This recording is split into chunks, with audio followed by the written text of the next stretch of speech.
वारी जवळ आली। लाखो वारकरी विठुरायाच्या दर्शनासाठी पंढरपूरकडे निघणार। पण यंदा एक अत्यंत गंभीर प्रश्न आपल्या समोर उभा आहे। इंद्रायणी नदीचं पाणी अनेक ठिकाणी पेसाळलेलं दिसत आहे।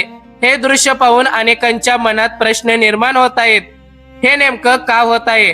या फेसामागे औद्योगिक किंवा सांडपाण्याचं प्रदूषण आहे का? याची सखोल चौकशी होणार का?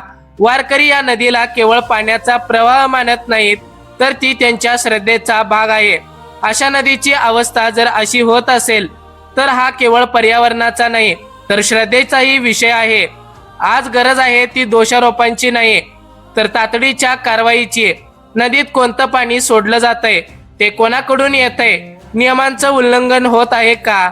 संबंधित यंत्रणांनी पारदर्शक चौकशी करून सत्य लोकांसमोर आणणं आवश्यक आहे। दरवर्षी पावसाळा आला की धरणं भरतात, पाणी सोडलं जातं आणि नदीतील घाण काही काळासाठी वाहून जाते। पण हा कायमचा उपाय नाही। जर प्रदूषणाचं मूळ कारण शोधून थांबवलं नाही तर ही समस्या पुन्हा पुन्हा समोर येणारच। लाखो वारकरी या मार्गाने चालतात। स्थानिक नागरिक ही याच परिसरातील पाणी आणि पर्यावरणावर अवलंबून आहेत। त्यामुळे हा प्रश्न फक्त एका नदीचा नाही तर आरोग्य, पर्यावरण आणि श्रद्धेचा आहे। सरकार, स्थानिक प्रशासन, प्रदूषण नियंत्रण यंत्रणा आणि लोकप्रतिनिधींनी तातडीने या विषयाकडे गांभीर्याने लक्ष देण्याची गरज आहे। कारण एखादी मोठी दुर्घटना घडल्यानंतर जाग येण्यापेक्षा ती आधीच टाळणं अधिक महत्वाचं असतं।